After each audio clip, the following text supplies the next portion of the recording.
Les relations dans la famille. Il y a beaucoup de questions que nous nous posons concernant les relations dans la famille. Entre le mari et la femme, on parle de soumission, mais qu'est-ce que cela veut dire réellement? Et pourquoi? Et si mon mari est inconverti, que faire? Il y a aussi les relations entre les parents et les enfants. Mais jusqu'à quand doit-on obéir à nos parents? C'est quoi l'obéissance? Et si mes parents ne sont pas chrétiens ou ne suivent pas la pensée de Dieu, que dois-je faire? Autant de questions qui sont délicates, d'autant plus qu'aujourd'hui, dans le monde dans lequel nous vivons, il y a beaucoup de références morales qui sont oubliées, qui s'éloignent toujours plus de la Bible. Dans cette vidéo, nous allons essayer de répondre à ces questions, en nous appuyant sur des exhortations ou des enseignements de l'apôtre Paul qu'il a écrits dans le chapitre 5 et 6 de l'Épître aux Éphésiens. Donc, nous lisons en Éphésiens 5 et au verset 22, « Femmes, soyez soumises à vos propres maris, comme au Seigneur. » Mais avant de continuer la lecture, je vais lire le verset juste avant, le verset 21. « Étant soumis les uns aux autres dans la crainte de Christ. » Première question. Est-ce que toi qui m'écoutes, tu es un enfant de Dieu? Est-ce que le Seigneur Jésus est le chef de ta vie? C'est lui qui la dirige? Est-ce qu'effectivement tu es soumis à lui, c'est-à-dire que tu aimes faire ce qu'il veut que tu fasses, en toute dépendance? Tu l'aimes tellement que tu es dévoué pour lui? Sa parole, elle est ton guide? Si tel n'est pas le cas, tu ne peux pas comprendre la suite. Tu appliqueras peut-être des règles de vie, mais sans en connaître le sens profond et moral qui nous aide à réaliser la pensée de Dieu, avec le risque que cela te devienne pénible à réaliser. Alors je te supplie, sois en règle avec Dieu. Donne ta vie à Jésus. Accepte sincèrement que Jésus-Christ a pris le jugement de Dieu que tu méritais à ta place. Mais pour nous qui avons le privilège de connaître le Seigneur Jésus comme notre Sauveur, nous nous considérons tous comme faisant partie de la même famille, celle de Christ. Et alors nous nous respectons les uns les autres parce que nous avons le même Père. Nous considérons nos frères, nos sœurs comme supérieurs à nous-mêmes, comme cela est écrit en Philippiens 2, verset 3. Alors si mon conjoint est chrétien, femme ou homme, nous sommes donc frères et sœurs en Christ, et nous nous devons soumission au respect réciproque dans la crainte du Seigneur. Je relis. Étant soumis les uns aux autres dans la crainte de Christ. Femmes, soyez soumises à vos propres maris comme au Seigneur, parce que le mari est le chef de la femme, comme aussi le Christ est le chef de l'assemblée, lui, le sauveur du corps. Mais comme l'assemblée est soumise au Christ, ainsi que les femmes le soient aussi à leur mari en toutes choses. Le mot chef signifie tête dans l'esprit de celui qui est responsable. Le sauveur du corps signifie qu'il donne ce qui est bon pour la subsistance, pour la vie. Donc, dans les plans de Dieu, le mari est soumis à Christ, en toute dépendance, en ayant conscience que tout vient de lui en toutes choses. Pour la femme, il en est de même. Peut-être que quelques-uns penseront que c'est du sexisme, mais c'est ainsi que Dieu voit les choses. L'homme a la responsabilité devant Dieu. Lorsque Adam et Ève ont péché, Dieu s'est adressé à Adam, même si la première chute est venue de la femme. Pour expliquer cet équilibre dans le couple, on peut prendre l'exemple d'un gros avion avec pilote et copilote. Les deux ont reçu la même formation. Les deux sont capables de piloter l'avion. Mais sur le vol en question, le pilote est responsable d'amener les passagers à destination. En cas de défaillance, le copilote est là. Il en est de même dans le couple. Les deux ont la même capacité, mais Dieu demande au mari des comptes sur la bonne vie dans la maison. Moi qui suis mari, combien de fois j'ai pu remercier le Seigneur de ce qu'il m'a donné la femme ou l'aide qui me correspond, pour reprendre le mot utilisé en Genèse 2, verset 18. Combien de fois elle m'a été en encouragement ou en soutien, alors que je voulais prendre une décision. Mais qu'est-il demandé au mari? Continuons la lecture. Marie, aimez vos propres femmes, comme aussi le Christ a aimé l'assemblée et s'est livré lui-même pour elle, afin qu'il la sanctifiât en la purifiant par le lavage d'eau, par la parole, afin que lui se présentât l'assemblée à lui-même, glorieuse, n'ayant ni tache, ni ride, ni rien de semblable, mais afin qu'elle fût sainte et irréprochable. De même aussi, les maris doivent aimer leur propre femme comme leur propre corps. Celui qui aime sa propre femme s'aime lui-même, car personne n'a jamais haï sa propre chair, mais il la nourrit et la chérit, comme aussi le Christ l'a semblé. Car nous sommes membres de son corps, de sa chair et de ses os. C'est pour cela que l'homme laissera son père et sa mère et sera joint à sa femme, et les deux seront une seule chair. Ce mystère est grand, mais moi, je parle relativement à Christ et à l'Assemblée. Toutefois que chacun de vous aussi en particulier aime sa propre femme, comme lui-même, et quant à la femme, qu'elle craigne son mari. La barre est haute, n'est-ce pas? Le Seigneur a tellement aimé son épouse, sa femme, c'est-à-dire son Église ou son Assemblée, qu'il a donné sa vie par amour pour elle.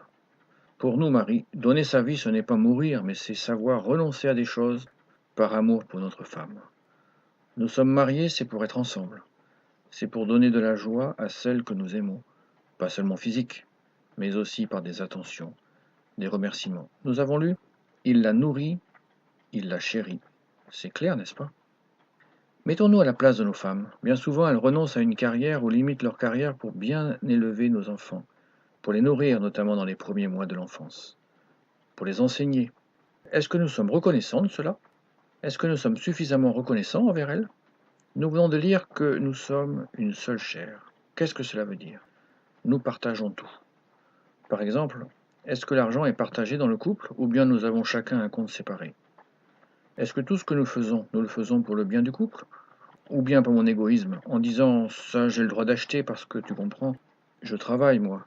Est-ce que nous laissons à la femme la latitude de bien gérer la maison? Beaucoup de questions qui remettent en cause beaucoup de conceptions actuelles, où chacun a son propre compte bancaire et finalement chacun vit en égoïste.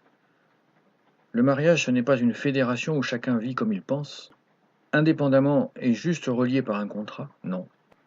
Nous venons de le lire, le mariage est une union où tout est en commun. Dans une telle atmosphère, il y aura de l'harmonie, du respect, et chacun trouvera sa place ou son rôle.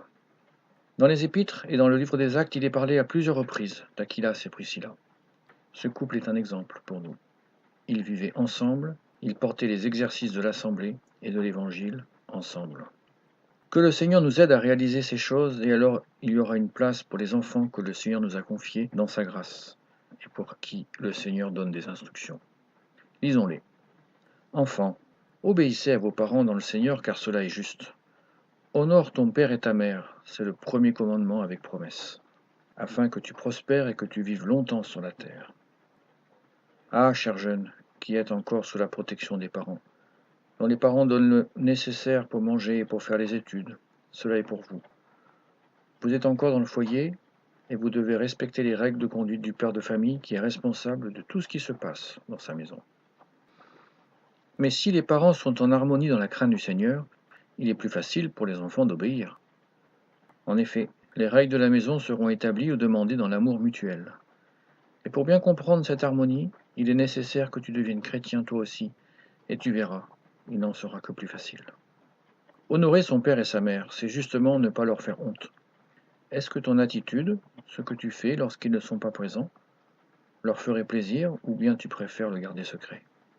Et aussi, s'ils sont devenus âgés, est-ce que tu les honores en te souvenant de tout le bien qu'ils ont pu te faire pendant ta jeunesse?